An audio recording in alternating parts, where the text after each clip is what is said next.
tem problema não. Tá bom. Vamos lá. Bom dia.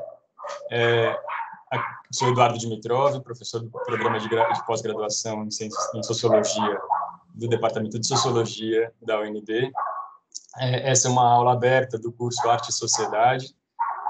Estamos aqui recebendo a professora Marina Masi Cerchiaro, que é doutora em Estética e História da Arte pelo Museu de Arte Contemporânea da Universidade de São Paulo, que realizou um estágio doutoral na Escola Normal Superior, em Paris, né? Tem mestrado em Cultura e Identidade Brasileira pelo Instituto de Estudos Brasileiros da USP, né? Teve sua dissertação de mestrado premiada pela Biblioteca Brasiliana Gita e José Mindlo.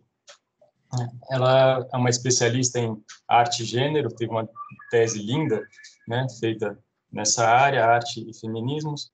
Ela vai fazer a palestra, então, intitulada Escultoras e Bienais, Reconhecimento Artístico e Trânsitos Internacionais, 1950-1970. Com isso, antes que eu me enrole mais, eu peço para a Marina, passo a palavra para a Marina, e tem o tempo que quiser para fazer a palestra dela, e depois a gente abre para os comentários, para o debate. Bom dia a todos. Eu queria agradecer muito ao professor Eduardo Dimitrov pelo convite. Estou muito feliz de estar aqui com vocês e poder compartilhar os resultados da minha pesquisa de doutorado, defendida em outubro de 2020, né? A minha pesquisa, ela foi, como o professor já falou, ela foi defendida junto ao programa de pós-graduação em Estética e História da Arte da Universidade de São Paulo, contou com o apoio da FAPESP, e foi orientada pela professora Ana Paula Cavalcante Simeone.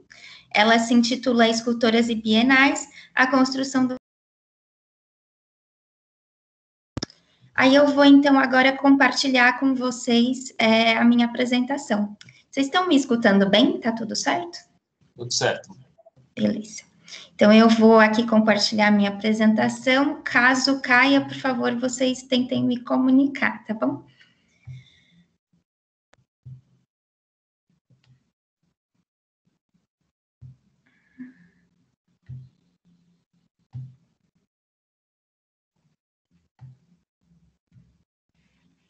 Tá tudo certo? Vocês conseguem visualizar a apresentação? Perfeito. Tá perfeito, Marina. Tá ótimo, obrigada. Bom, então, essa tese, né, Escultoras e Bienais, a construção do reconhecimento artístico no pós-guerra, ela surgiu da minha surpresa ao folhear os catálogos das primeiras bienais de São Paulo no final do meu mestrado. Na ocasião, eu encerrava minha pesquisa voltada para a escultura brasileira, produzida na década de 1930, quando o número de mulheres escultoras modernistas que haviam obtido visibilidade se resumia a um número muito pequeno.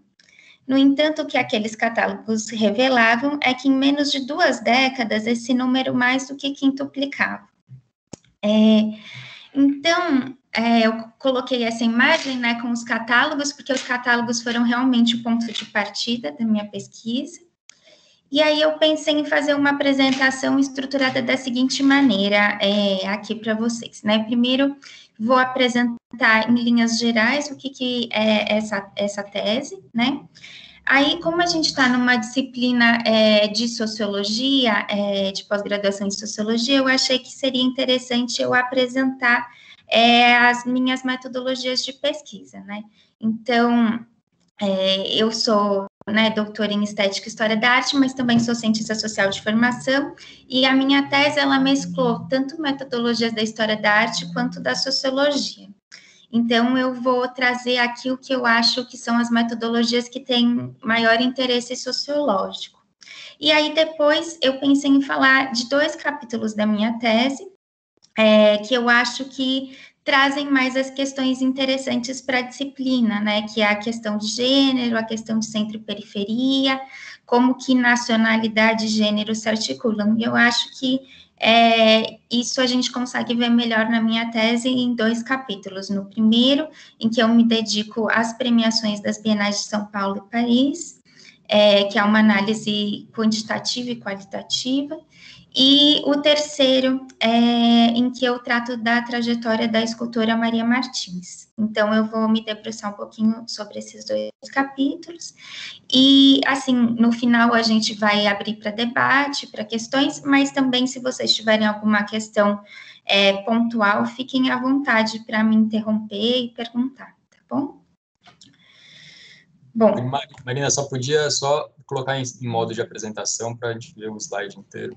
Ah, não está em modo de apresentação? Para mim, está em modo de apresentação. Então tá ótimo. Então, tá bom. Mas para vocês, não tá? Aparece a janelinha, sabe? Ah, tá. Peraí, então. Antes você tinha conseguido.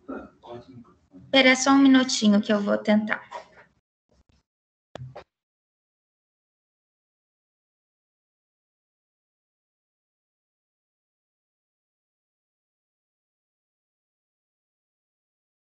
Tá ótimo, Marina, acho que tá dando certo. Não tá, mas tá ótimo. Dá para ver perfeitamente os slides.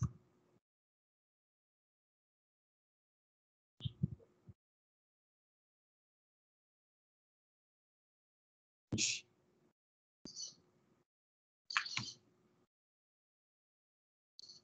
Sumiu. Não, voltou. Aí, isso, agora ficou perfeito. Perfeito. Ficou perfeito, Marina. Mas o microfone tá fechado. Aí. Agora vocês estão conseguindo ver inteiro? Isso, agora perfeito. Ah, então pronto.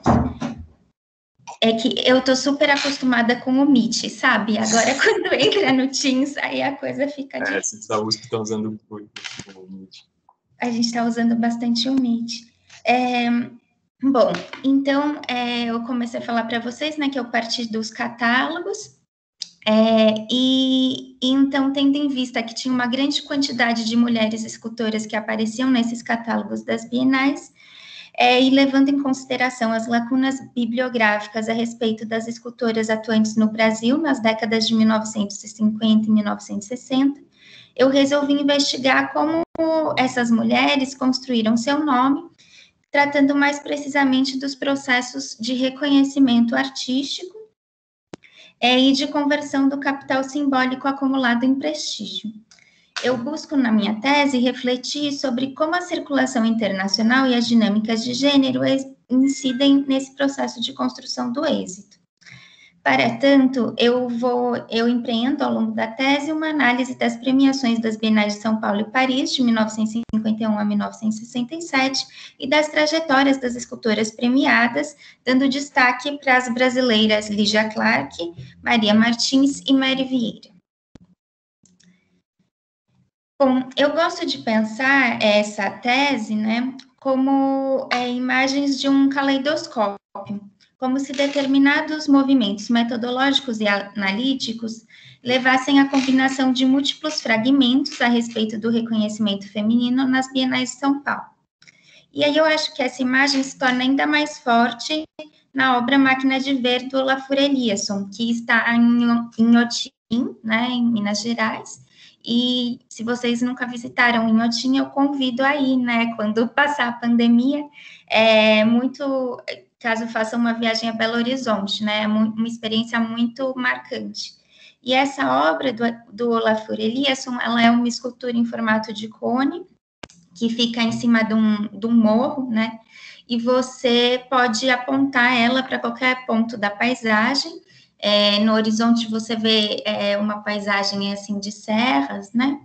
E aí quando você aponta essa imagem, a imagem que é produzida é uma miríade de imagens fragmentárias como essas que vocês veem aí na foto.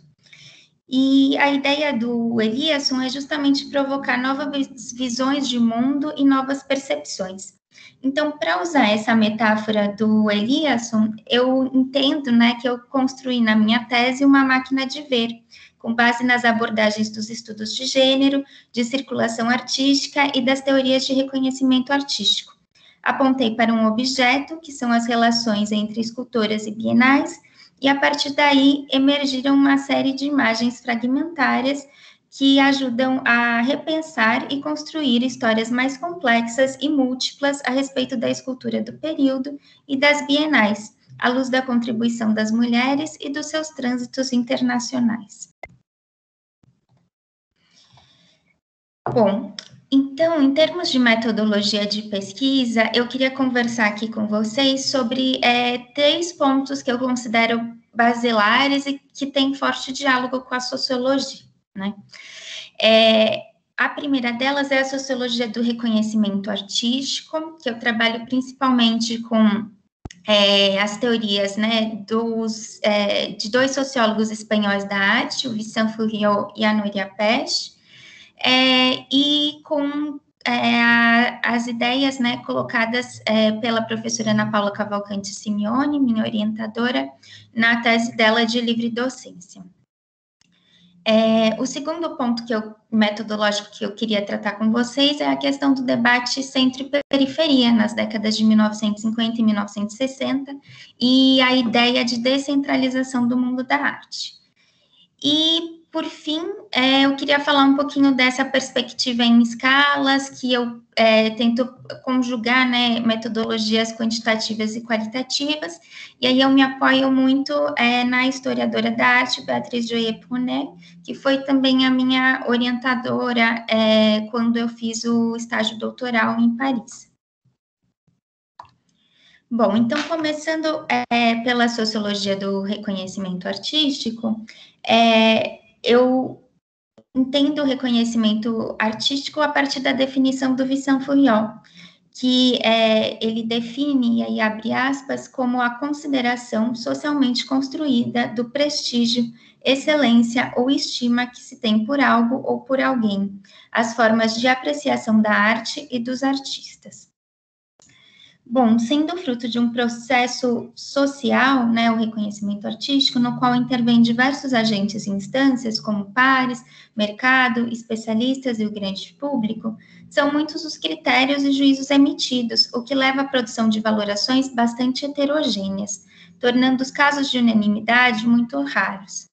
Então, o que eu acho muito importante do Vicent Furió é essa ideia de que o reconhecimento artístico não é arbitrário, a gente pode estudar ele sociologicamente e que, ao mesmo tempo, ele não é homogêneo, né? Ele é produzido por muitos agentes, por agentes em conflitos, por muitas instâncias, então é muito raro quando a gente tem uma unanimidade, né?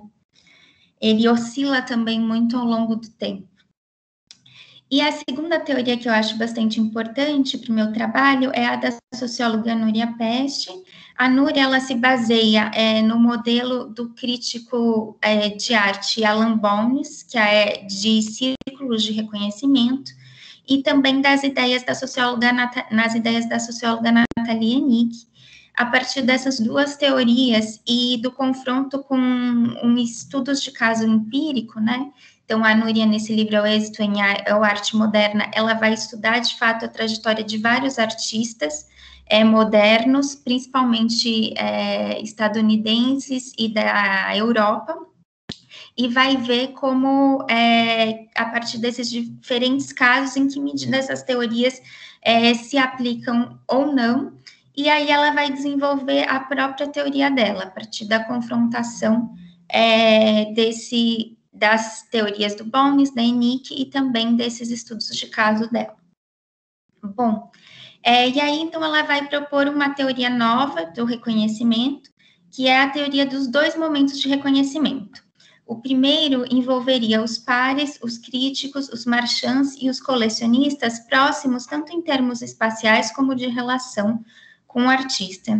Eles integram o círculo de sociabilidade do artista e não têm grau elevado de poder legitimador, porque também estão buscando o reconhecimento.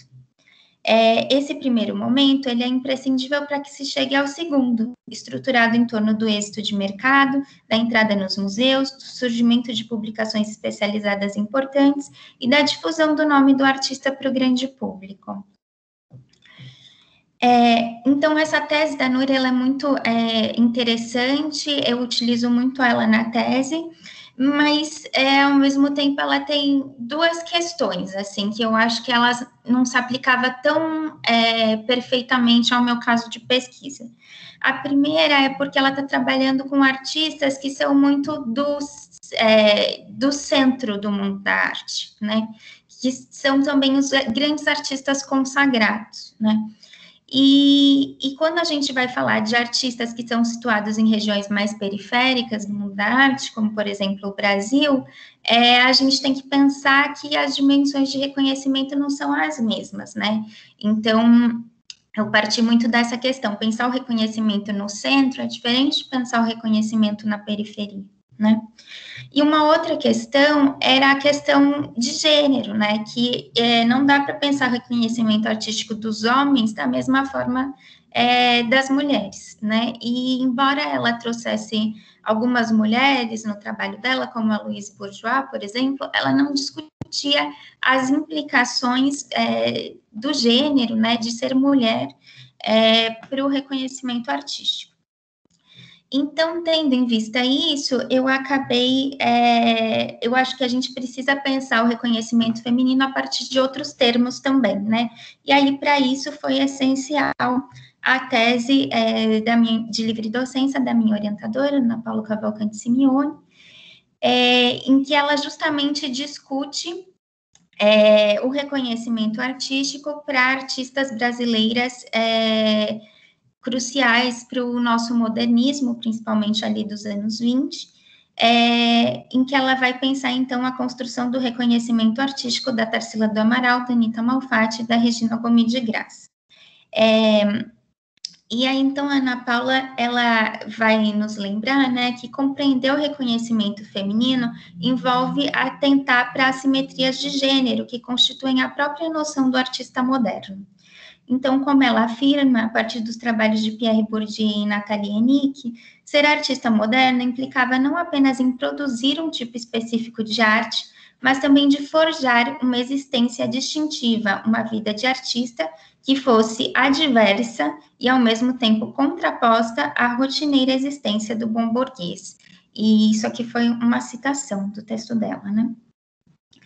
Bom, como demonstra a própria Ana Paula e também diversas historiadoras da arte feminista, a noção de artista moderno é forjada por meio de estereótipos de gênero masculinos, como os do boêmio, do dandy, do flaner. Isso impunha às mulheres várias dificuldades para a construção da carreira artística. Além delas precisarem se desvencilhar dos vários estigmas associados ao feminino, que as colocavam às margens da vanguarda, e essa expressão, às margens da vanguarda, é uma expressão da historiadora da arte, Gil Perry, não podiam assumir a imagem tradicional de artista moderno, porque ela estava atrelada a noções de masculinidade. Como defende, então, Ana Paula Simeone, o êxito feminino dependia de estratégias de negociações identitárias entre ser mulher e ser artista moderna. Tais negociações se davam por meio da construção de subjetividade por parte das criadoras ou pela representação, que podia tanto questionar quanto reproduzir estereótipos de feminilidade. Bom, então, no caso da tese da professora Ana Paula, ela vai ver que, de fato, a construção dessas artistas, das artistas que ela estudava, né, vai estar muito relacionada aos estereótipos de feminilidade. Então, ela vai identificar que a Tarsila é muito tratada como a musa, né? A Anita vai ser tratada como a mártir, que o mártir é também... Gente, vocês estão me escutando? Tá tudo certinho? Perfeitamente. Ah, tá ótimo. Obrigada. Só para eu saber. Então, e a Anita como a mártir, né? O mártir, ele também é uma imagem para pensar homens artistas modernos, né? Como, por exemplo, Van Gogh, como mostra a Nathalie Hennick. Mas o mártir, ele também, a questão do sacrifício também é uma questão que está muito ligada a estereótipos femininos, né? E a Regina Gomes de Graça vai ser muito lida na chave da esposa, né? Então, ela vai ver uma reprodução desses estereótipos de feminilidade. Mas na minha tese, né, as escultoras que eu que eu enfoquei mais particularmente, né, a Maria Martins, a Mary Vieira e a Lígia Clark, eu não acho que a gente possa pensar que elas reproduzem estereótipos de feminilidade, pelo contrário, eu acho que elas se constroem como artistas de modo a subverter a associação tradicional entre artista moderno e masculinidade, ou a romper com ela. Né? A Maria Martins, valendo-se justamente da diferença sexual, performatiza diversos estereótipos de feminilidade, compondo um mise-en-scène que lhe permite se reinventar, escapando dos papéis femininos tradicionais. As outras duas, né, Mary Vieira e Lígia Clark, de modos distintos, evocam a identidade do artista como aquela capaz de construir novas subjetividades, seja pela transformação de hábitos perceptivos, no caso de Mary Vieira, seja pelas experiências psicossensoriais, no caso de Lígia Clark. Assim, não há uma única imagem de artista construída pelas escultoras atuantes nesse período, mas imagens que se alteram de acordo com inserção em movimento artístico, geração, localidade de desenvolvimento da carreira e condições prévias de ingresso no campo artístico, né? Isso é um pouco o que eu cheguei de conclusão da tese. Eu não vou entrar muito nessas questões aqui na nossa aula, se vocês quiserem a gente pode conversar mais a respeito disso no debate. Então, aqui as fotos, né, das escultoras que eu trabalhei, a Maria Martins, a Mary Vieira e a Lígia Clark, que são as escultoras que eu trabalhei mais detalhadamente, mas nessa apresentação eu vou focar apenas na Maria Martins. Bom, e aí eu coloquei aqui algumas palavrinhas que eu acho que quando a gente trabalha reconhecimento artístico, a gente tem que começar a separar para entender sociologicamente os conceitos, né? Porque às vezes esses conceitos ficam muito unidos e e eles são, na verdade, ideias diferentes. Então, o reconhecimento, aqui quando eu falo reconhecimento, estou pensando no primeiro momento, né, proposto pela Núria Pérez, ele é diferente de visibilidade, né? Uma artista pode ser premiada na Bienal e conseguir visibilidade, mas não necessariamente ela conquista esse primeiro momento de reconhecimento, né? E reconhecimento também é diferente de consagração, né? Consagração aqui eu estaria chamando esse segundo momento de reconhecimento para a Núria Pérez. Consagração também é diferente de cânone, né? A consagração envolve mercado, envolve diversas outras instâncias que vão muito para além do cânone, né? E o cânone também não é a mesma coisa que narrativas da história da arte, né? A gente tem várias narrativas da história da arte que vão sendo construídas em vários momentos, né? E a gente tem narrativas que ganham, narrativas que perdem, e não necessariamente o cânone dá conta de todas elas, né? Posteridade aqui, eu trabalho muito com o conceito, por exemplo, do Vincent Fouillot, e posteridade não é necessariamente consagração ou reconhecimento, a posteridade é a difusão do nome do artista após a morte dele, né? E aí eu coloquei aqui essa palavrinha também, que é a paridade, que eu acho que quando a gente fala de mulheres artistas e de reconhecimento feminino, a gente pensa muito em paridade, mas às vezes, assim, a paridade ela é problemática no sentido de que às vezes a gente fala, nossa, tem muitas mulheres escultoras produzindo nesse período, então a gente tem uma paridade entre homens e mulheres no mundo da arte. Não, a gente não tem, porque quando a gente vai olhar os dados, a gente vê, por exemplo, que os homens são muito mais premiados do que as mulheres, né? Mas mesmo que esse número seja igual e a gente tivesse paridade, isso não, e a gente supostamente achasse que tinha paridade, não necessariamente há paridade, porque há dinâmicas de gênero que são assimétricas, né? Então, a gente sempre questionar essa ideia de paridade, que às vezes ela aparece, mas ela tem sentidos muito mais profundos do que geralmente esses que a gente acaba evocando. Bom, e aí eu queria então ir para o segundo ponto aqui da nossa conversa, que é esse debate entre centros e periferias nas décadas de 1950 e 1960, e a ideia de descentralização do mundo da arte. Eu sei que aqui também o Edu me falou, né, que tem muitos alunos que são mais da área de literatura, então eu queria dar um pouquinho um contexto da arte nesse período, né? Então, em 1983, o Serge Guilbeault escreve um livro que se chama How New York Stole the Idea of Modern Art, no qual ele propunha que, a partir de 1948, Paris deixava de ser o centro das artes, dando lugar a Nova York. O autor buscava compreender, particularmente, por que o expressionismo abstrato, centrado no artista Jackson Pollock, havia se tornado a grande corrente artística promovida no período do pós-guerra.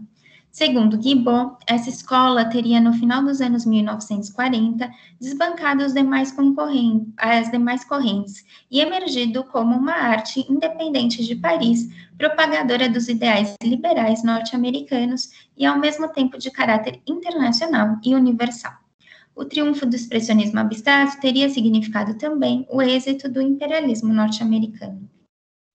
Embora essa visão ela seja corrente nos estudos da arte do pós-guerra produzidos ao longo da década de 1970 e continue a impactar até hoje a historiografia do período, essa premissa passou a ser revisada a partir dos anos 2000 por diversos estudos que têm demonstrado que essa é uma versão muito reducionista da arte do período. Eu coloquei alguns dos estudos que eu gosto e que eu utilizo na minha tese aí no canto para vocês terem uma ideia. Ampliando a visão da arte do pós-guerra, Catherine Dossan aponta não ser possível usar as lentes criadas para compreender a arte produzida em Nova York para interpretar a de outras regiões do mundo, sob o risco de incompreensão e distorção. Como mostra a autora, no pós-guerra, e sobretudo no final da década de 1950 e ao longo dos anos de 1960, despontaram narrativas de história da arte moderna em diferentes países, diversas e conflitantes, que demonstra que o local impacta as visões sobre a história da arte internacional. Então, autores como Colt, Catherine Dossan, Andrea Junta e Isabel Plant nos alertam para o fato de que não é mais possível adotar perspectivas que endossem o imperialismo cultural norte-americano sem levar em conta as resistências e os projetos periféricos. Apontam também como é redutor pressupor que o simples protagonismo de centros artísticos, como Estados Unidos e França, seja capaz de provocar deslocamentos e o interesse de agentes das regiões periféricas. Os autores defendem também que os projetos de internacionalização do período eram múltiplos, se encaminharam em sentidos diversos e foram se transformando ao longo do tempo, devido não só aos próprios sucessos ou fracassos, mas também às condições econômicas, sociais e geopolíticas. Então, eu dialogo muito na minha tese com esses trabalhos, porque eles demonstram como o reconhecimento artístico se associa à promoção de vertentes estéticas, narrativas, imaginários, projetos de internacionalização e interesses geopolíticos específicos, que constituem campos de lutas, negociações e resistências que ultrapassam as fronteiras nacionais. Eles também servem de estímulos à minha pesquisa, na medida em que articulam com maestria campo cultural e político e intercruzam políticas culturais, interpretações críticas, trajetórias de artistas, análise de obras e estudos de exposições, um esforço contínuo de alternância do olhar entre esferas locais e globais. Gente, tá tudo bem até aqui? Vocês estão conseguindo acompanhar bem? Tá tranquilo? Tá perfeito, Marina. Tá ótimo. Tranquilo. Perfeito. Também. Muito bom. Beleza. Então, eu queria, então, chegar aqui no último ponto metodológico, que seria a perspectiva em escalas, né? Então, visando articular essas dimensões, tanto quantitativas quanto qualitativas, eu me vali da abordagem de Beatrice Joyer-Ponel, que propõe que a análise quantitativa, combinada com métodos tradicionais da história da arte, como os enfoques nacional, biográfico e formalista, podem levar a novas formas de pensar a arte moderna, desconstruindo hierarquias entre centros e periferias e colocando em relevo formas de circulação. Então, inspirada no livro Mediterrâneo, de Fernand Braudel, Joyer-Ponel propõe uma abordagem em 3 escalas. A primeira de âmbito global, de natureza quantitativa, a segunda intermediária, focada na análise da circulação de grupos sociais, e a terceira, alinhada à microhistória, voltada para a investigação das trajetórias individuais e das obras. Então, seguindo essa proposição da autora, a minha tese também foi estruturada em 3 escalas. Na primeira, mais abrangente, eu viso analisar de modo comparativo e quantitativo as premiações das Bienais de São Paulo e Paris, no período de 1951 a 1967, dando ênfase às dimensões de nacionalidade e de gênero dos laureados. Aqui, de gênero, eu diria mais de sexo dos laureados, né? Na segunda escala, intermediária, eu investigo as trajetórias das escultoras premiadas nessas bienais, tentando compreender de que modo a premiação auxilia ou não na projeção de suas carreiras e na consolidação de seu reconhecimento em termos locais e internacionais. E na terceira, a microescala, o foco cai nas trajetórias de Maria Martins, Mário Vieira e Lígia Clark, algumas de suas obras e a recepção crítica. Eu procuro refletir sobre o ingresso delas no mundo artístico, a construção de suas identidades como artistas e as diversas estratégias que elas adotaram para a construção de reconhecimento, dando atenção às exposições realizadas, às recepções críticas, à circulação internacional e às redes de contato constituídas. Bom, então, eu vou entrar agora nos capítulos, né? Então, eu vou falar um pouquinho desse meu primeiro capítulo da tese, que se chama Mulheres e Bienais, que é esse capítulo mais quantitativo. Por conta do tempo, eu não vou conseguir falar das Bienais de Paris, eu vou concentrar minha fala só nas Bienais de São Paulo. Então, eu acho que o primeiro passo para a investigação desse capítulo foi a quantificação da premiação feminina nas Bienais de São Paulo e Paris. Bom, como afirma Laurie Saint-Martin, que é uma pesquisadora canadense, e aí eu vou fazer uma tradução livre do original, do trechinho original dela que está na tela, a confusão entre masculino e universal é tão bem estabelecida que nós simplesmente não comparamos os números. Nós não vemos todos os homens que estão lá, mas nós vemos todas as mulheres e concluímos que a batalha está ganha. Então, a Laurie Saint-Martin fala isso olhando para o campo dela de estudos, que é a literatura, né? Se, enfim, alguém tiver interesse, depois eu posso passar o texto para vocês. E aí ela se incomodava porque ela via que todo tempo as pessoas falavam, nossa, mas as mulheres estão muito presentes na literatura contemporânea. E isso porque tinha algumas mulheres que tinham muita visibilidade, algumas mulheres que eram reconhecidas, e elas, então, apareciam muito na imprensa. Mas se a gente fosse pegar, de fato, todos os homens e todas as mulheres, as mulheres estavam em muito menor número do que os homens, né, nos prêmios literários, por exemplo. Então, essa é um pouco um dos motivos pelos quais eu tive a vontade de não apenas estudar as trajetórias das escultoras premiadas nas Bienais de São Paulo, mas olhar quantitativamente para esse universo, né? Justamente para não cair um pouco nessa ilusão, né, de que, nossa, nós temos mulheres reconhecidas e então a gente tem lá a tal da paridade. Não, né, quando a gente vai olhar para os prêmios, a gente vê que, para os números, né, e dos prêmios, a gente vê que não é bem assim. Bom, e aí, para além disso, também me parecia que não adiantava apenas levantar as presenças masculinas, as presenças de homens e mulheres nos prêmios das bienais, mas também entender a sua pertença nacional, né? Para mim era muito importante articular localidade e sexo.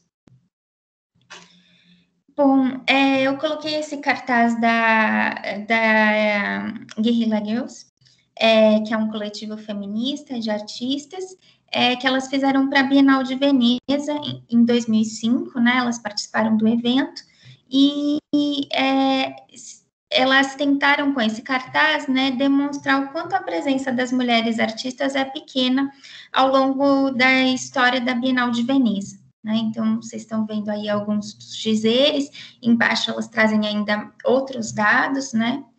E, inicialmente, a minha pesquisa pretendia comparar, né, as bienais de São Paulo desse período com as de Paris e com as de Veneza. Mas aí, ao longo da pesquisa, eu descobri que não houve nenhuma mulher escultora premiada em Veneza entre 1950 e 1968, que era o meu recorte. E aí, por isso, eu acabei deixando de lado a pesquisa com a Bienal de Veneza. Mas aí a gente já vê, né, que dependendo da localidade, as mulheres têm maior ou menor visibilidade, né, e reconhecimento. Então, por exemplo, como a gente vai ver, embora a Itália seja super premiada nas Bienais de São Paulo, nenhuma mulher italiana é premiada nas Bienais de São Paulo, né? Então, tem também essas assimetrias de gênero, elas têm muito a ver com as localidades. Gente, até aqui tudo ok? Perfeito. Tudo ok. Tudo ok. Perfeito. Então, aí eu trouxe aqui alguns números aos quais a tese chegou, né, para a gente conversar um pouquinho sobre essas assimetrias de sexo e gênero e essas assimetrias também nacionais. Então, uma coisa importante de falar sobre as Bienais de São Paulo é que os prêmios das Bienais de São Paulo, eles são divididos entre prêmios internacionais e prêmios nacionais. Então, a delegação brasileira, ela tem prêmios específicos para ela, e os prêmios internacionais são outros, né? Então, ocorre essa separação. E, para além disso, é importante também falar um pouquinho sobre essa questão de delegação nacional, né? Que a representação que nesse período todo que eu analisei, as bienais eram divididas, construídas, né, a partir de delegações nacionais. Então, cada país enviava a sua delegação para a Bienal de São Paulo, elas eram, então, apresentadas por nacionalidade. Depois isso não acontece mais, mas nesse momento era assim, e eram as embaixadas e museus que enviavam, em geral, né, essas representações. Bom, e aí o que é importante dizer é que não necessariamente todos os artistas, por exemplo, brasileiros, da delegação brasileira, eram nascidos no Brasil, né? Pelo regimento, artistas que estivessem morando há 2 anos no Brasil já poderiam participar da delegação. Então, acontecia da gente ter muitos artistas, por exemplo, estrangeiros e até mesmo não nacionalizados, sem ter a nacionalidade brasileira, né, apresentando no evento. E isso vale não só para a delegação brasileira, mas para várias delegações. Então, eu não vou poder discutir muito aqui com vocês, se for uma questão que interessa, a gente pode conversar no debate, mas às vezes tinha uma disputa, assim, né, por artistas que, por exemplo, a gente tem que pensar que esse é um momento de deslocamentos muito grandes dos artistas, né, por conta das guerras e tudo mais.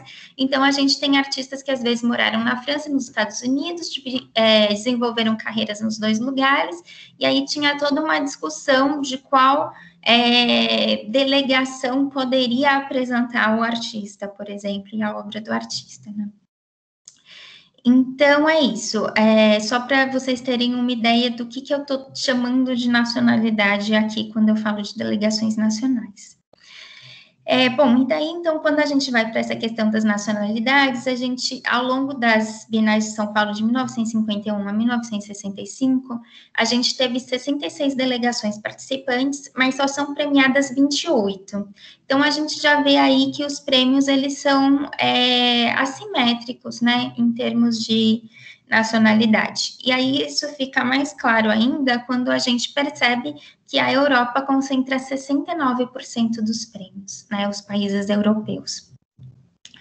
E que as delegações da África e da Oceania, embora participem do evento, nunca são premiadas. No que diz respeito às assimetrias de gênero, é interessante a gente ver que as mulheres estão muito pouco presentes nos prêmios internacionais, elas conquistam apenas 8% dos prêmios, mas elas estão muito mais presentes nessa categoria nacional. que as mulheres da delegação brasileira, elas conquistam 37,5% dos prêmios totais. Então, é uma diferença bastante expressiva, né? E a gente vê que também as mulheres estão pouco presentes nos júris do evento, porque a gente tinha júris internacionais que selecionavam os artistas a serem premiados. Então, de 122 jurados, a gente tem apenas 4 mulheres ao longo das edições. E aqui é muito interessante a gente pensar que na Bienal de São Paulo, embora não são muitas as mulheres premiadas, a gente tem elas bem distribuídas ao longo das edições. Então, a gente sempre tem algumas mulheres premiadas ao longo das edições. E a edição de 1963 é a única que tem mais premiados nacionais do sexo feminino do que do sexo masculino. Internacionais, a gente nunca teve uma edição que tivesse, né, mais do sexo feminino do que do masculino. Mas nacionais, sim, é essa edição de 63. Então, eu não consegui me debruçar muito sobre isso na tese, mas talvez uma pesquisa interessante, se a gente quer pensar as mulheres e os prêmios nas Bienais de São Paulo, seja justamente se debruçar sobre essa edição de 1963. Bom, e aí eu trouxe aqui um pouquinho as premiações das Bienais de São Paulo para vocês, né, por países, por delegações, que não é exatamente a mesma coisa. E aí a gente pode ver, assim, que tem uma concentração muito grande de prêmios, né, nesses primeiros países. Então, Itália com 14 prêmios, França com 12, Iugoslávia com 8, Estados Unidos com 8, Grã-Bretanha com 8 e Alemanha com 8. Aqui, a grande premiação da Itália, ela tem a ver um pouco com essas relações da Bienal de São Paulo com a Bienal de Veneza. A Bienal de Veneza é a primeira Bienal constituída no mundo, né, e a Bienal de São Paulo é a segunda, e ela se constitui em muito diálogo com a de Veneza. O Francisco Matarazzo Sobrinho, que é, vamos dizer assim, o fundador do MAN, de São Paulo e das Bienais, ele tem muitos laços com a Itália, e essa premiação super expressiva da Itália é quase que, vamos dizer, uma homenagem, né, da Bienal de São Paulo à Itália e à Bienal de Veneza. E aqui o que é interessante a gente ver é que quando a gente pensa em países centrais na história da arte, vão estar sempre presentes Itália, França, Estados Unidos, Grã-Bretanha, Alemanha um pouco, mas Iugoslávia, assim, nunca, né? E ela é super premiada nesse período, tanto nas Bienais de São Paulo quanto de Paris. Então, é uma coisa interessante que nesse período a Iugoslávia parece ser um centro das artes, né? E aí, aqui, os outros países, que a gente vê que tem uma quantidade de prêmios bem pequena, né? Bom, e aí eu coloquei aqui, então, as mulheres, né? Então, a gente vê que de 109 prêmios internacionais, a gente tem apenas 9 mulheres premiadas. Então, é uma parcela muito pequena. E aí é interessante a gente ver, né, que algumas delas são de países centrais, como, por exemplo, a França e a Grã-Bretanha, mas muitas delas são de países periféricos dentro desse sistema das artes, e muitas da América do Sul, né? A gente vê aqui, a América do Sul está pouquíssimo representada nos prêmios das Bienais de São Paulo, mas a gente tem aqui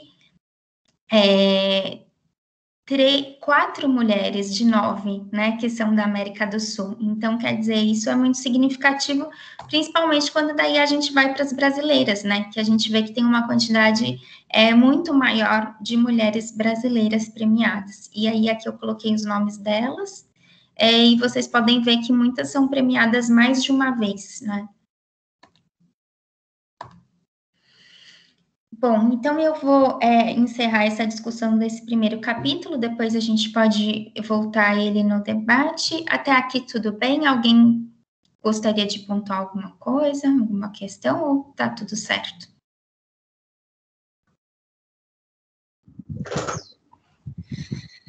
Alguém, pessoal? Ok, então eu vou prosseguir aqui, então, para o capítulo 3 da Maria Martins, que eu queria discutir um pouquinho com vocês. bom, esse capítulo, né, ele se chama Entre a Arte e a Política, Maria Martins, uma articuladora de redes. E aí, então, vou tentar fazer aqui um super breve histórico, né, sobre a Maria Martins, só para situar um pouquinho ela. Então, a Maria Martins, ela nasce em 1894, em Campanha, uma cidade pequenininha no interior de Minas Gerais. Gente, espera só um minutinho que eu vou tomar um pouco de água aqui para conseguir continuar.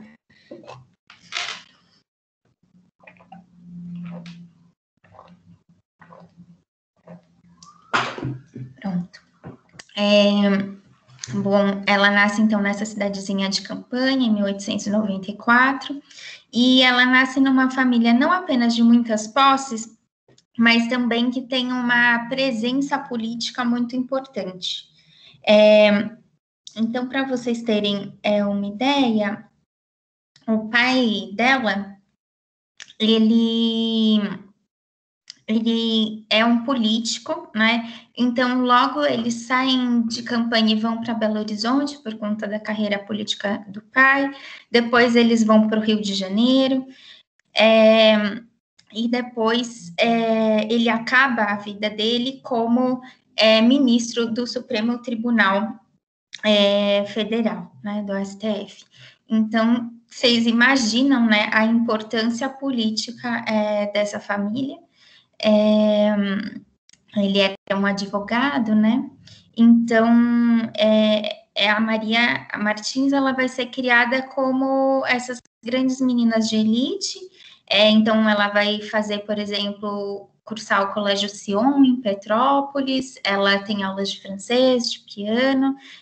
Se casa jovem com Otávio Tarquínio de Souza, que é um jornalista, que ela tem 2 filhas.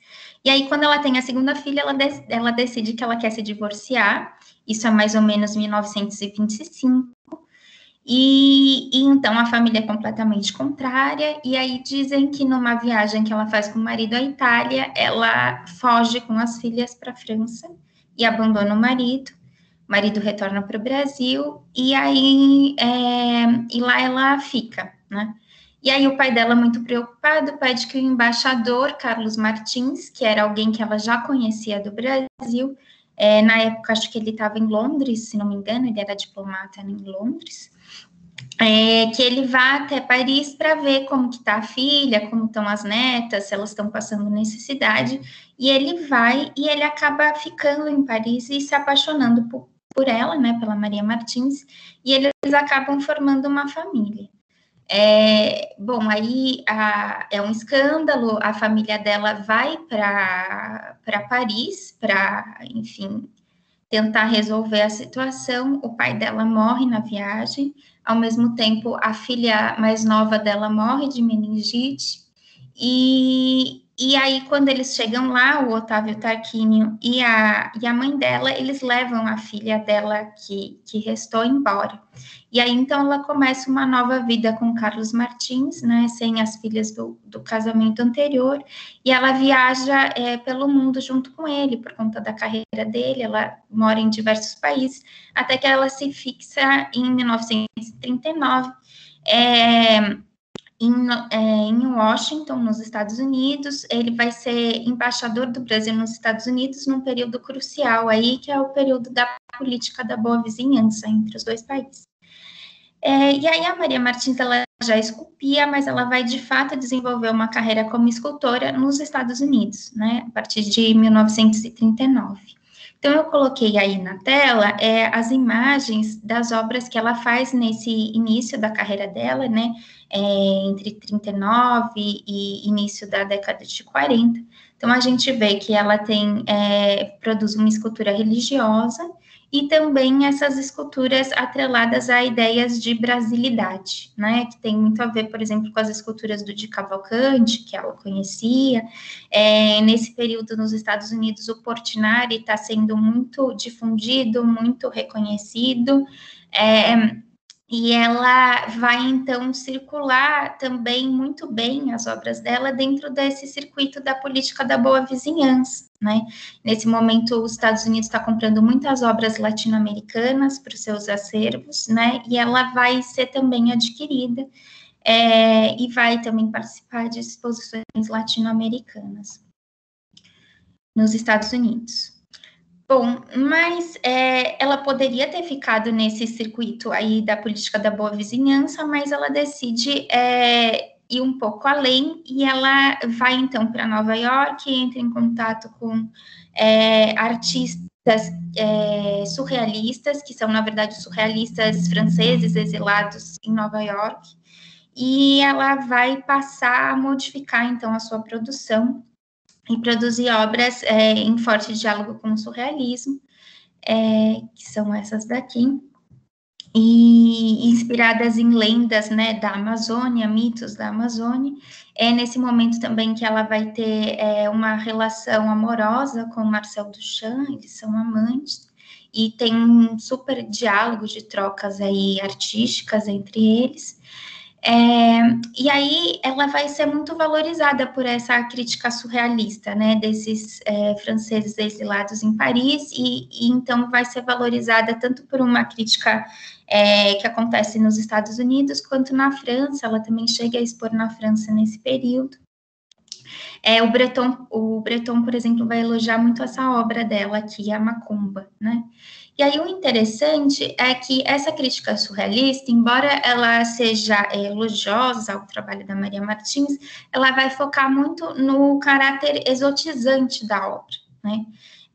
A própria Maria Martins vai promover e construir um reconhecimento também por essa questão, a partir dessas ideias do exótico, mas a obra dela vai além disso, né? A gente percebe que ela trata também de muitas questões de gênero na sua obra. Então, ela traz estruturas fálicas junto com estruturas que parecem vaginas, né? Então, borrando um pouco as fronteiras de gênero. Ela expressa muito também a questão da sexualidade feminina, tanto na sua obra literária quanto na sua obra plástica, e é isso que a gente valoriza muito hoje da obra dela, né? Mas não era o que essa crítica valorizava no período, essa crítica sequer tocava nesses pontos, né? Era a questão muito mais do exótico que estava colocada, a não ser uma crítica do Amadeu Zanfin, em que ele justamente analisa essa obra aqui da Maria, deste monde, l'ombre est trop long, trop étroit, em que ele percebe que ela trata da subjetividade e, em particular, da subjetividade feminina, né? Mas ele é a única voz. Bom, então aqui a gente vê, né, que as percepções críticas da obra de um artista, elas oscilam muito também ao longo do tempo e também dependendo da localidade, porque quando ela retorna ao Brasil, em 1950, com a aposentadoria do marido dela, do embaixador Carlos Martins, ela vai expor as obras que ela produziu em Nova York. Vale a gente lembrar que essa ideia de expressar o erotismo feminino ou expressar questões da subjetividade feminina na obra não é uma coisa específica da Maria Martins, né? A gente tinha uma série de outras artistas ligadas ao surrealismo que estavam fazendo isso naquele momento nos Estados Unidos. Então, tinha um lugar para esse tipo de arte, né, naquele momento. Só que no Brasil, não. No Brasil, a gente praticamente não tem lugar, né, para o surrealismo. O surrealismo praticamente está ausente no Brasil, nesse momento. Pouquíssimos artistas, os poucos artistas dialogam com o surrealismo muito pontualmente, né, na sua obra. Tem uma dissertação do Thiago Virava, que é muito interessante, em que ele vai justamente mostrar isso. E aí, quando a Maria vem para o Brasil, ela expõe essas suas obras americanas, surrealistas, na primeira exposição, nas duas exposições individuais que ela faz em 1950, no Brasil e no Rio de Janeiro. E aí ela vai ter praticamente um silêncio total de crítica, e as poucas críticas que ela vai ter vão ser negativas. Então, a gente tem, por exemplo, a crítica do Flávio de Aquino, em que ele fala sobre essa obra, por exemplo, o Etienne Vale. Então, essa é uma obra que dialoga fortemente com o surrealismo, né? A gente vê aqui uma mulher que é quase um manequim. O manequim é super usado pelos surrealistas, né? A gente tem essa cabeça monstruosa aqui, que tem muito a ver com essa questão, né, dos desejos escondidos e tudo mais, que trata muito do surrealismo, que os surrealistas tratam muito, né, ela é uma obra, então, que tem uma força surrealista muito grande, mas ela é entendida pelo Flávio de Aquino como sendo uma escultura ruim, porque, afinal, a gente vê uma mulher fria, né, que não parece ser que é de pedra puramente, a gente não tem a sensação dela ser uma mulher de carne, né, que tenha uma, enfim, por que ele diz isso, né, porque justamente ele está olhando para a produção de um artista como Aristide Maillol, né, que vai ser para ele a boa escultura. Então, quer dizer, não tem uma mínima compreensão aqui por parte de alguns críticos do que seria uma escultura surrealista ou do que seria uma poética surrealista, né? E aí ele simplesmente vai falar que essa cabeça estranha é literário, né? Então, a crítica vai falar muito disso, que a obra da Maria Martins não é boa porque ela é literária. Bom, e aí, então, a gente vai ver que na primeira Bienal de São Paulo, de 51, ela continua expondo essas obras, né, que ela trouxe dos Estados Unidos. A gente vai ver que, apesar da crítica do Flávio de Aquino em 50, essa obra, ela põe de novo essa obra na primeira Bienal, só que, ao longo do tempo, ela vai modificando a sua produção. E aí ela vai acabar ganhando o prêmio de melhor artista nacional na terceira Bienal de São Paulo, em 55, por esse conjunto aqui de esculturas que vocês veem na foto, que é muito diferente dessas esculturas aqui mais surrealistas, né? Embora a gente veja que tem um diálogo com o surrealismo, essas obras, elas são muito mais abstratas, focadas nos experimentos com os materiais, né? Então, a gente já vê que tem um impacto, né, dessa localidade na produção da artista. Então, eu queria mostrar para vocês, né, que ter reconhecimento crítico em países centrais, como, por exemplo, Estados Unidos e França, não necessariamente significa ter o reconhecimento crítico em outra localidade, como, por exemplo, o Brasil, né? E que diferentes localidades impactam a produção dos artistas. Bom, e aí eu queria chegar aqui ao último ponto, que é que se esse capital simbólico, crítico, mas também social, acumulado pela Maria Martins no período em que ela morou nos Estados Unidos e também na França, não ajudou ela a ter um bom reconhecimento crítico, ele foi fundamental para ela se situar como intermediária, se posicionar como intermediária cultural no Brasil, né? Então, a Maria Martins, ela, entre 1950 e 1960, ela foi uma grande intermediária cultural, ela atuou fortemente para a realização das primeiras Bienais de São Paulo, viajando ao exterior, acionando a rede de contatos dela, tanto políticos como artísticos, para ajudar na realização das Bienais. Ela ajuda no processo de trazer a exposição Picasso para a segunda Bienal de São Paulo, ela ajuda no processo de trazer a delegação francesa para a segunda Bienal de São Paulo, ela viaja aos Estados Unidos para ajudar a trazer a representação estadunidense para a Bienal de São Paulo, ela vai para o Canadá e escolhe os artistas do Canadá que vão vir para a segunda Bienal de São Paulo. Então, ela tem toda uma atuação muito importante nesses bastidores da Bienal, sobretudo da segunda.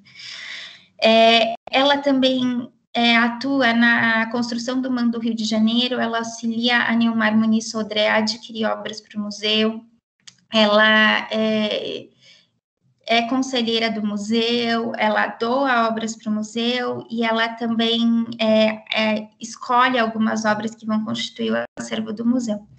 E, além disso, ela também é intermediária entre colecionadores estrangeiros e artistas brasileiros, e bem como colecionadores brasileiros e artistas estrangeiros. Ela faz a ponte, ela leva os brasileiros no ateliê, por exemplo, ela leva a Yolanda Niomar, por exemplo, no ateliê do Brancusi, e faz toda essa intermediação para a compra das obras. E ela também era muito amiga da colecionadora e mecenas da tapeçaria moderna, Marie Coutoli, né, que é francesa, e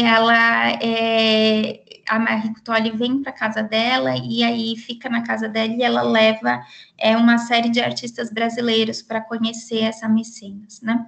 Então, ela faz muito essa intermediação. Então, aí eu queria colocar, né, que é uma coisa que a Núria Peste fala muito, que nesse primeiro momento de reconhecimento, não necessariamente a crítica, por exemplo, desempenha um papel fundamental, ou mesmo o mercado. Essas articulações, né, entre os agentes culturais, ou seja, um artista que ele está posicionado como um intermediário cultural, ele já tem um lugar garantido dele nesse primeiro momento de reconhecimento, mesmo sem ter um reconhecimento crítico, mesmo sem ter um reconhecimento de mercado, por exemplo, né?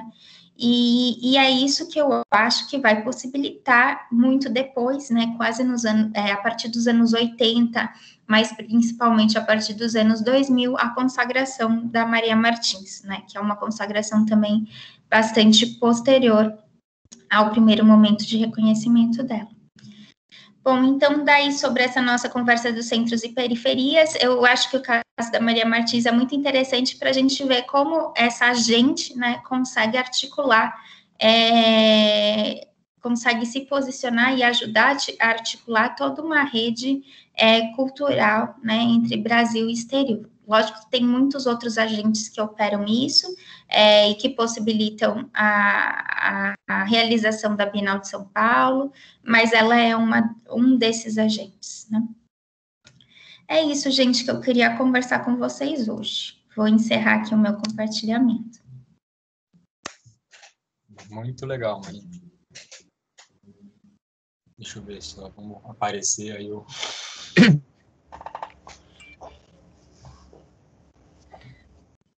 Prontinho.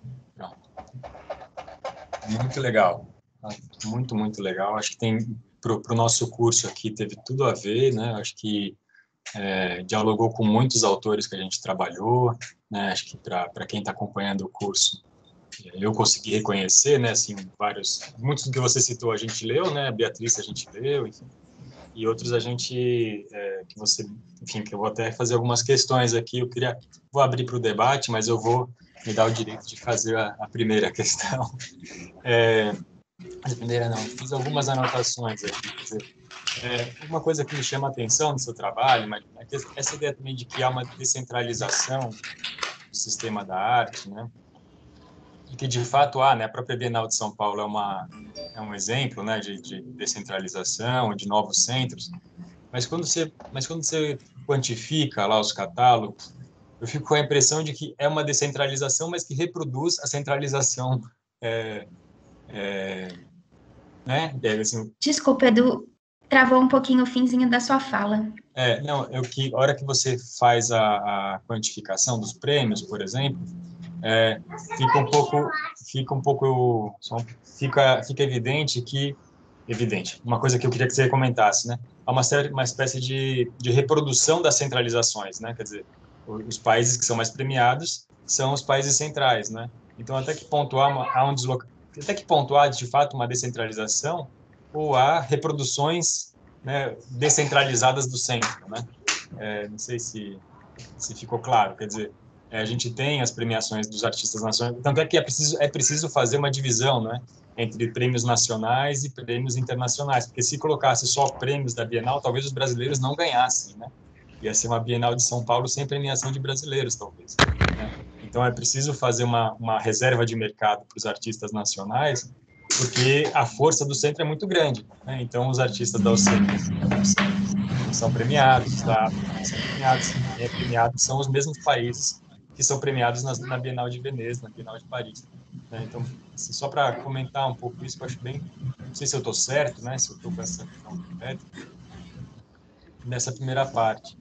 E na Maria Martins, eu fiquei muito interessante, né? Quer dizer, ela tem a trajetória no exterior, né? E a sua obra mostra, né? E a sua tese, a obra dela mostra, e a sua tese também, né? Quer dizer, mostra o diálogo que ela travou com o surrealismo, com o circuito, com a crítica internacional, né?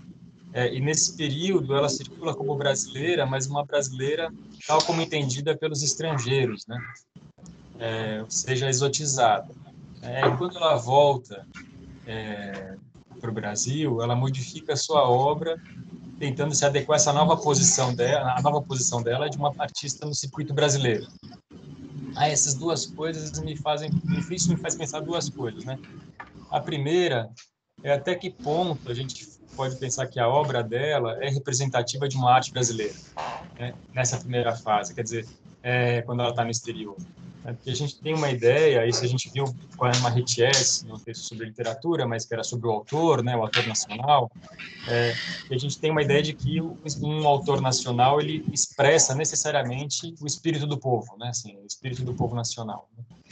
Mas aí no seu trabalho você mostra esse deslocamento, né, quer dizer, ela não está expressando o espírito do povo, né, porque é um espírito completamente estereotipado, né, assim, exotizado, então ela está mais respondendo o circuito local ali, imediato ao que ela está vinculado, né. E quando ela volta para o Brasil, ela altera o trabalho, né, para se adequar quer dizer, aos diálogos internos aqui, né. Então, quer dizer, o seu trabalho, Marina, mostra um pouco como esse artista não é propriamente brasileiro, né? Quer dizer, os artistas não são... Essa nacionalidade ela é muito questionável, né? Assim, ela é uma nacionalidade construída num circuito imediato ali, assim, né? De interação, né? E aí um outro ponto que eu queria que você falasse um pouco mais, um terceiro aqui, que é a ideia de como que a crítica nacional, porque isso aparece um pouco nos meus trabalhos também, né? Como é que a crítica nacional ela reconverte o reconhecimento internacional, né?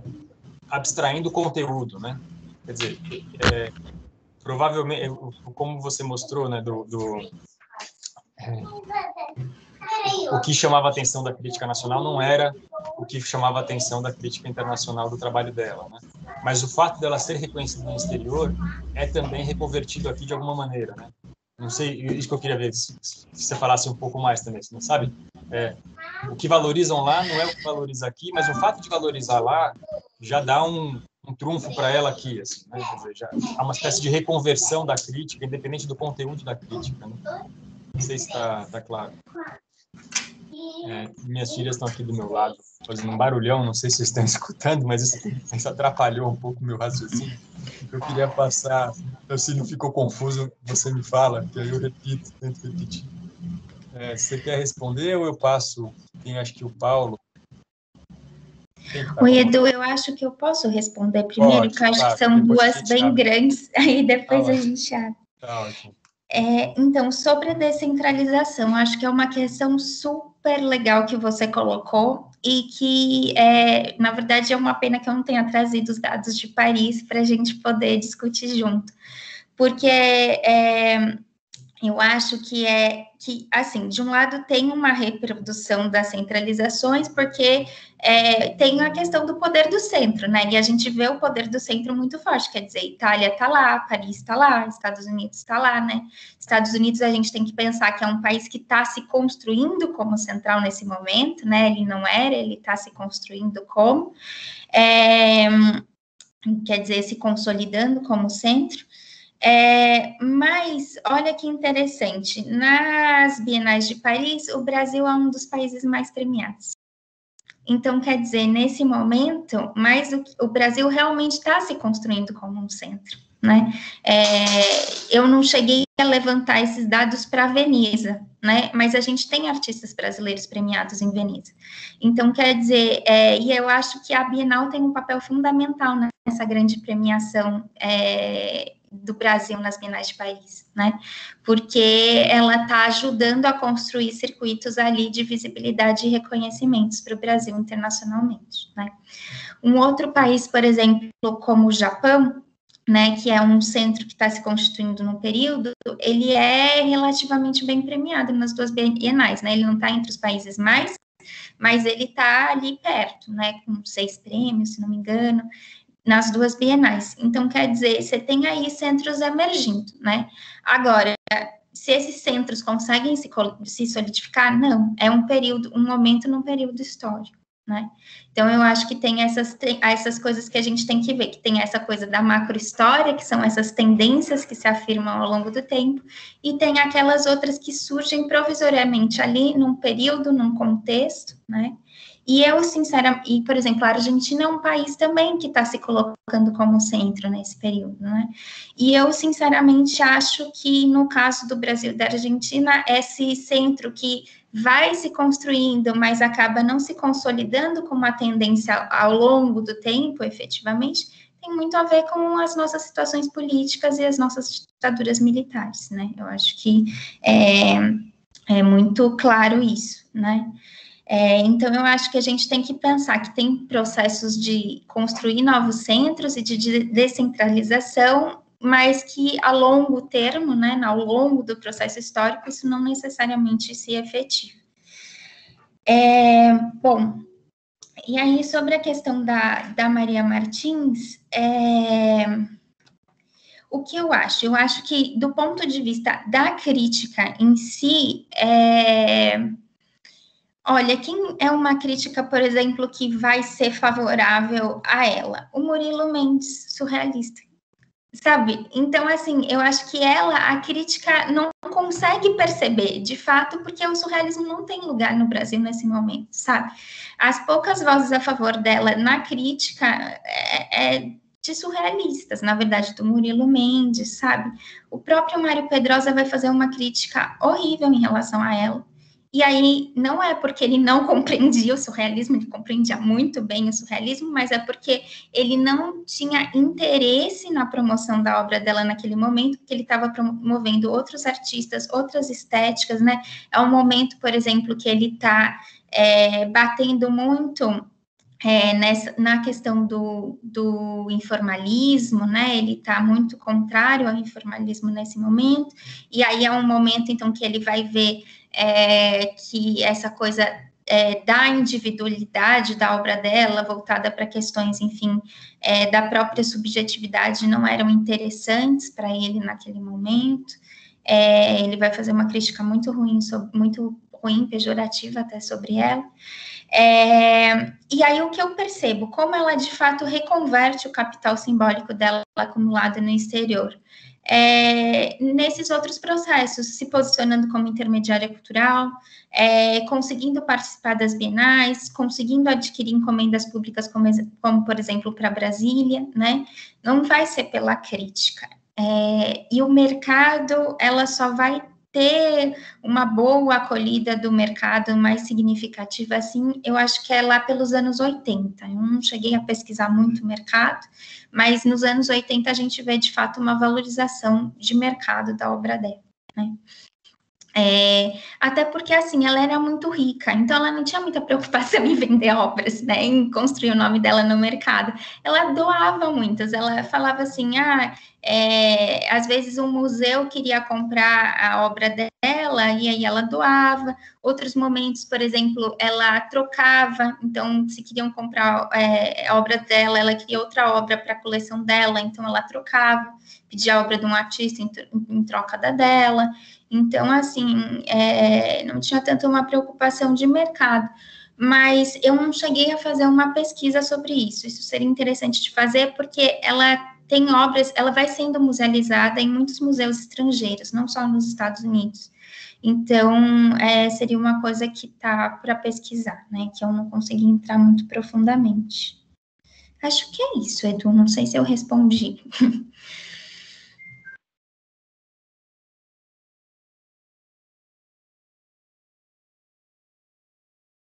Edu, eu não tô te ouvindo, acho que tá... Desculpa. Sem Não, eu falei que respondeu sim, que é muito interessante, né? É isso. É muito legal. Acho que é uma coisa que dá para...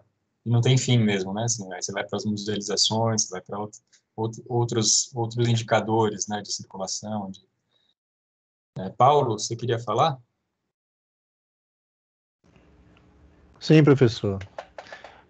Antes de mais nada, agradecer a Marina pela exposição bem sucinta, e até eu que não sou, eu sou da área de literatura, que não sou, assim, da área, né, acadêmica de história da arte, de questões correlatas, eu compreendi muito bem. Me chamou a atenção uma coisa, professor, posso chamar você de professora, né? Que todo mundo chama de professor. Uma das coisas que você falou, que eu achei muito interessante, é que eu vi as obras da Maria Martins, né?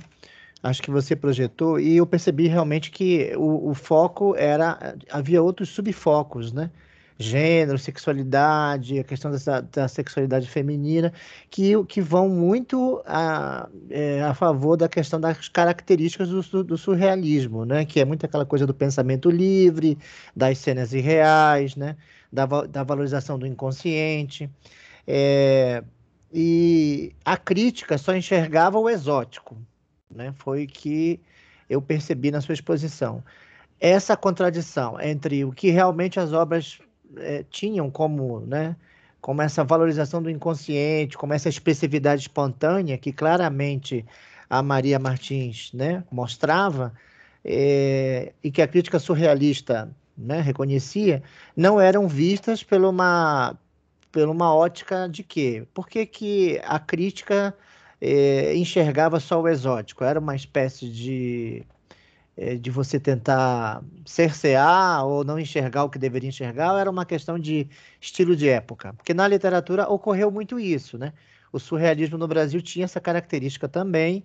Eu não sei se são muito parecidas as características do surrealismo nas artes e na literatura. E eu percebi isso quando você projetou, né, aquelas obras. Quer dizer, claramente tem muito mais coisas, né, nas obras, mas elas não eram pontuadas. Isso faz parte do quê? De uma crítica internacional, ou no Brasil esse cenário era diferente? Haja vista que o Flávio de Aquino, por exemplo, já dizia que não era uma boa crítica para ela, né? Já o Murilo Mendes, né, que era claramente surrealista, claro, ele fez boas indicações das obras dela. Tem algum motivo em relação a isso? A questão de estilo de época? É uma pergunta mais investigativa, né? Olha, Paulo, obrigada pela pergunta. Eu acho que a sua pergunta é muito interessante, porque justamente, assim, a crítica surrealista no Brasil, no caso da Maria Martins, ela se resumia ao Murilo Mendes, assim, né? Então, não tenho muito o que falar sobre isso no Brasil. Mas nos Estados Unidos e na França, que a gente tem vários surrealistas fazendo críticas sobre a obra dela, aí o que eu vou te dizer, exatamente esses pontos que você colocou da questão do inconsciente, mas ligado ao inconsciente primitivo, né? Isso vai aparecer muito na crítica deles, nessa questão desse inconsciente primitivo e tudo mais. Mas, principalmente, a crítica do Breton é toda essa ideia de países frios e países quentes, né? Ele vai fazer toda essa coisa justamente disso, né? Que é uma crítica a essa modernidade da máquina e tudo mais, e que ele vai conseguir encontrar nesses povos dito por eles primitivos. Essa expressão que ele acha mais interessante, o que é a arte mais interessante, e que ele vai ver nela. Só que daí, sobre a sua pergunta, eu acho que tem uma questão aí importante de fato, essa crítica surrealista não olhar para essas questões de gênero e de expressão do feminino que as mulheres artistas ligadas ao surrealismo estão produzindo nesse período. Então, eu acho que não vai ser uma coisa só da Maria, né? Se a gente for ver, acho que outras artistas desse período vai se dar muito no mesmo sentido, né? A própria, se a gente for pegar depois a própria Frida Kahlo, né? As leituras vão ser muito nesse sentido. E não nesse sentido da expressão do feminino que elas também trazem. Isso não vai ser trazido, né, nesse momento. Isso vai ser trazido muito posteriormente, dentro de uma crítica já feminista, eu acho, né? Mas é muito interessante. Se você... depois eu posso te passar, tem um catálogo muito legal que o Canadá fez sobre obras de mulheres surrealistas, pensando nos Estados Unidos, e também no México, em que justamente diversas historiadoras vão tentar mostrar um pouco que pontos de expressão do feminino essas mulheres estão produzindo e que não foram vistas pela crítica daquela época, né? Mas eram coisas colocadas. E aí eu acho que é isso, eu acho que as críticas, elas são sempre frutos de escolhas de agentes posicionados em um campo, né? Isso é a minha opinião. E aí, por isso, os críticos vão escolher ver determinadas coisas nas obras e que depois, ao longo do tempo, a gente vai mudando, as posições vão mudando e a gente vai vendo outras coisas naquelas obras, né? Que não necessariamente não estavam lá, elas estavam lá, mas em determinados momentos foi interessante ou não, né? Olhar isso.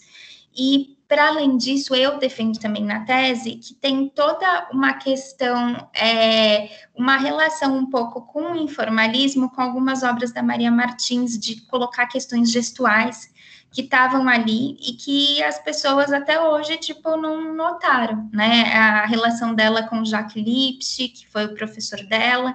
Então, eu acho que tem ainda outros pontos da Maria que estão sendo produzidos ali, que ela está dialogando com a arte norte-americana daquele período, mas que, de fato, também a crítica não percebeu, não só essa questão de gênero, mas acho que tem outros pontos também, porque naquele momento e para o posicionamento que eles tinham, não era interessante, né? Eu acho que é isso. Ah, sim. Então é só uma questão, como você falou, a crítica são pessoas postadas em um lugar, em um determinado momento histórico e período histórico, né? Você falou. Então, essas questões de gênero, sexualidade, feminismo, que havia na obra dele, de outras autoras, né? De outras artistas da época, era uma coisa que a crítica não tinha ênfase, né? Não era essa ênfase que deveria ser dada. A ênfase que deveria ser dada era aquela questão que você falou no início da exposição, que eles avaliavam muito o exótico na obra da Maria, né? Quer dizer, tudo era o exótico. É só isso que aconteceu na literatura também. Obrigado. Isso é muito curioso, assim, eu já comentei aqui com os alunos, mas é muito parecido com o caso do Vicente do Rego Monteiro, sabe, Marina? Que é visto no exterior como exótico, ele passou a primeira parte da vida dele inteira em Paris, então ele consegue um reconhecimento razoável em Paris, mas como um pouco nessa chave do exótico, e quando ele volta para o Brasil, ele sofre muito para conseguir entrar no circuito, né? Sofre demais mesmo, ele tem muita dificuldade.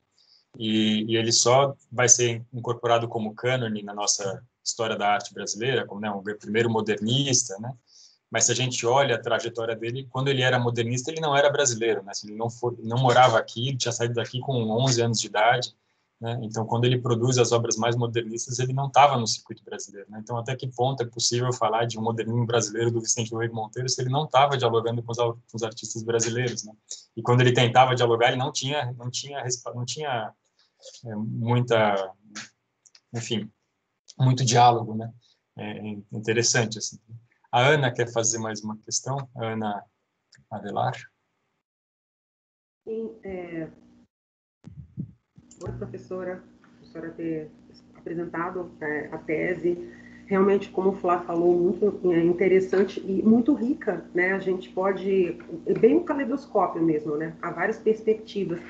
Eu tinha pensado, as minhas dúvidas, as minhas curiosidades, elas vão mais ou menos ao encontro do que o professor Eduardo já tinha colocado.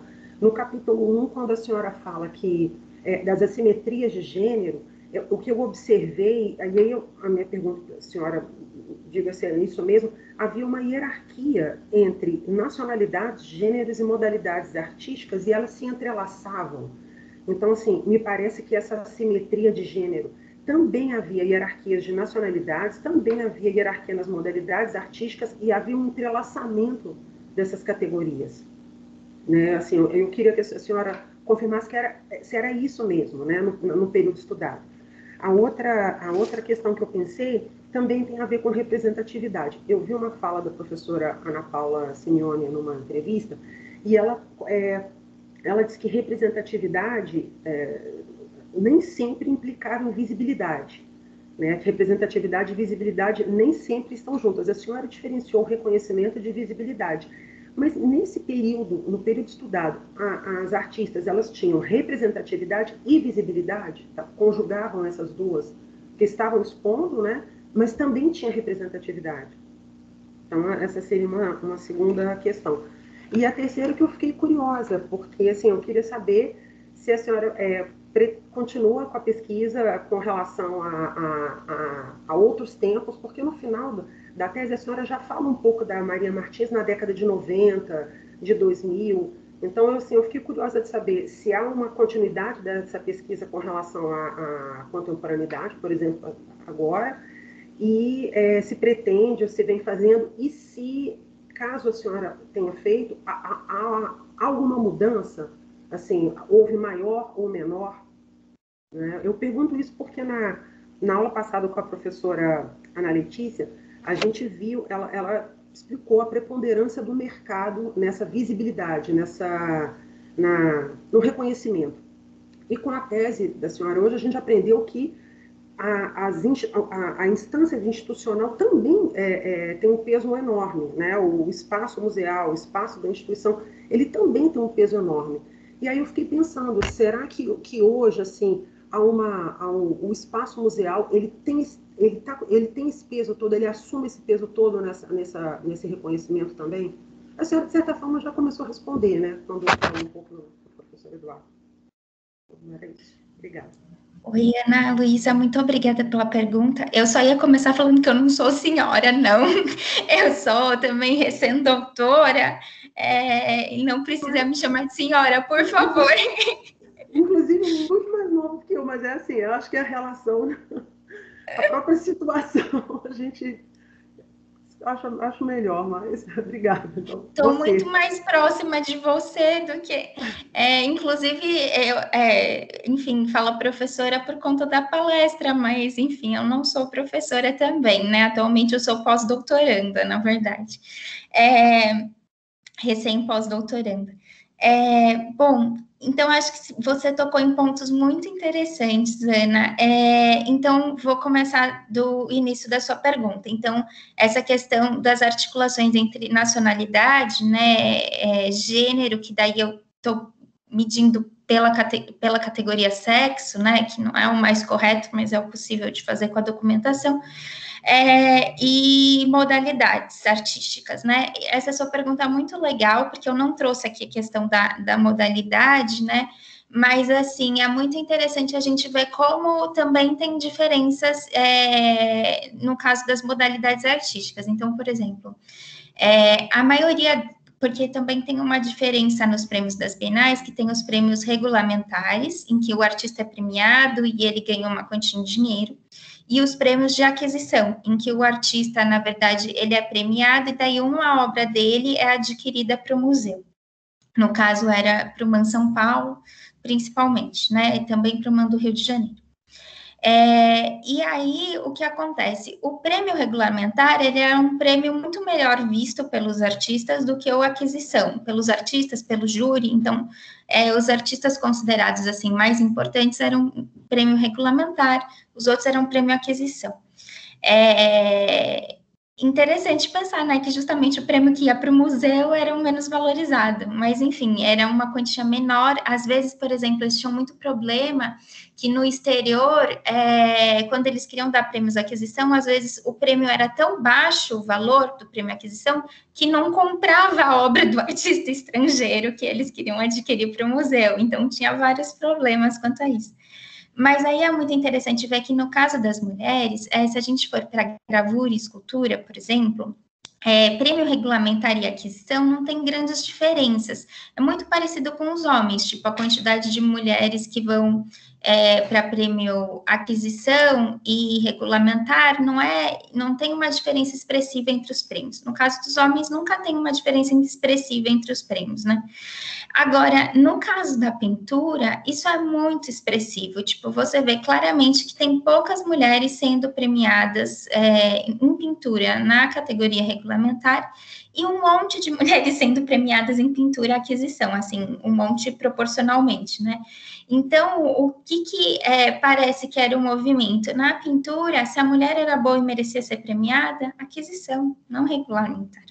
E aí isso aconteceu com algumas artistas, por exemplo, tem a Mariana Leão, que é uma colega que fez uma dissertação de mestrado muito bonita sobre as mulheres nas primeiras bienais de São Paulo, que está no repositório de teses da USP, quem tiver interesse eu convido a olhar, que ela mostra, por exemplo, o caso da Maria Leontina, que ela era para ser o prêmio regulamentar, acabou não sendo, foi um homem, o Danilo de Prete, e aí ela foi prêmio aquisição, né? Então, isso é muito expressivo no caso da pintura, que também é a modalidade artística mais valorizada. É, por exemplo, a modalidade artística mais adquirida pelos museus, né? Então, isso é bem importante. Bom, questão de visibilidade e representatividade. Aí eu queria ver com você essa noção de representatividade, né? Porque, assim, as mulheres, eu posso te falar que algumas mulheres desse período foram muito reconhecidas e tiveram representatividade, por exemplo, dentro das coleções, né? Lígia Clark, por exemplo, né? Mas aí também eu estou falando, sobretudo em escultura, de mulheres brancas de altíssima classe econômica, né? Então, eu acho que eu nem trouxe representatividade, porque eu acho que é um termo complexo para a gente pensar, porque não dá para eu dizer, nesse período as mulheres tiveram representatividade. Bom, que mulheres tiveram representatividade nas artes, né? De qual lugar, de qual classe? Agora, assim, inclusive, tem autoras feministas, como, por exemplo, a Marie-Jo Bonnet, que vai ver o século XX como o século das mulheres na escultura. Ou seja, que você tem um aumento muito significativo em termos de visibilidade, reconhecimento e participação mesmo das mulheres na produção da escultura, né? Então, isso eu acho que é uma mudança mesmo do século XX, sobretudo da segunda metade do século XX. A gente vai começar a ter uma quantidade enorme de mulheres escultoras produzindo e aí conseguindo visibilidade, conseguindo reconhecimento, né? Bom, quanto à sua questão do mercado, eu acho que é uma questão muito legal. Eu não trabalho, né? Eu só trabalho com esse período, né? Eu não chego à contemporaneidade. Pra você ter uma ideia, no meu mestrado eu trabalhava os anos 30, aí depois eu mudei para 50 e 60, e quero ficar em 50 e 60, que já tem muita coisa. Eu acho que, como vocês viram, há um mundo de coisa para a gente pensar nesse período, né? Então, o meu pós-doc também vai ficar por aí, ele não vai ir para a contemporaneidade. Mas essa questão do mercado é muito interessante, daí eu vou te responder do meu período, né, dos anos 50 e 60. Porque é que, como você percebeu, apesar de eu não ter falado, o mercado não parece ser tão relevante nesse período e as instituições muito mais. Porque aí tem vários trabalhos, por exemplo, da Maria Lúcia Bueno, que são interessantes de ver sobre isso, porque o mercado está nascendo, assim como os museus estão nascendo nesse período, o mercado também está nascendo nesse período, o mercado da arte, né? E só que as instituições, elas surgem, os museus, né, surgem os museus de arte moderna, mas com muito maior força legitimadora do que o mercado. O mercado vai demorar ainda a adquirir arte brasileira. Então, eu não sou especialista em mercado, mas se eu não me engano, vai ser só lá para o fim dos anos 60 que o mercado vai, de fato, começar a adquirir obras brasileiras, e mesmo assim não vai ser dos artistas dos anos 50 e 60, ele vai adquirir obras do modernismo brasileiro do início, né, dos anos 20, dos anos 30. Então, quer dizer, o mercado não é uma instância, nesse momento no Brasil, legitimadora desses artistas contemporâneos. Os museus, sim, os museus estão se construindo justamente legitimando tanto esses modernistas de 20 e 30, quanto esses modernistas dos anos 50 e 60. Então, isso é muito legal.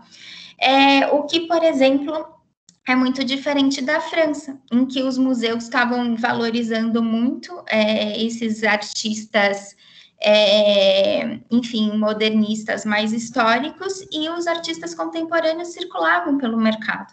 Então, uma coisa que eu demonstro na minha tese é que, por exemplo, as mulheres que participaram da Bienal de Paris, elas têm visibilidade e reconhecimento bastante pontual, sabe? Muitas são completamente esquecidas hoje. E aí tem várias questões. Primeiro, porque a Bienal de Paris era uma Bienal de jovens, mas segundo, porque ao mesmo tempo que estava tendo esse evento da Bienal, essas mulheres estavam expondo em galerias. Quer dizer, tipo, a Bienal, ela tinha nesse momento, a Bienal de Paris, tanta importância como uma grande galeria do circuito. Diferente da Bienal de São Paulo. A Bienal de São Paulo era a instância de reconhecimento desses artistas brasileiros, sabe? Assim como os museus de arte moderna. Então, elas têm papéis muito diferentes, né? Então, eu acho que a gente tem que sempre atentar para essas conjunturas históricas e locais. É isso. Aí, sobre a contemporânea, acho que a Ana Letícia deve ter te explicado tudo. Tá bom? Marina, muito obrigado. Acho que foi ótimo. Eu quero terminar com essa sua última frase aí de que o importante é olhar as conjunturas históricas e sociais, né, do período, que acho que é a grande lição, né, na verdade, né, da gente sempre lembrar que o cientista social olha para o mundo, né, olha para as relações, né, do contexto. Eu acho ótimo. Enfim, queria agradecer demais a sua presença. Agradecer os comentários aqui dos alunos, e é isso. Até a próxima. Quer fazer uma fala final, alguma coisa? Acho que tá ok, Edu. Eu queria muito agradecer a participação, gostei muito de discutir aqui com vocês, e acho que a gente conseguiu tratar do tema, né, centros e periferias, que era o que eu queria por conta da matéria. Foi ótimo. Dialogou muito com o curso, acho que foi fantástico. É isso. Ótimo. Obrigado. Obrigada.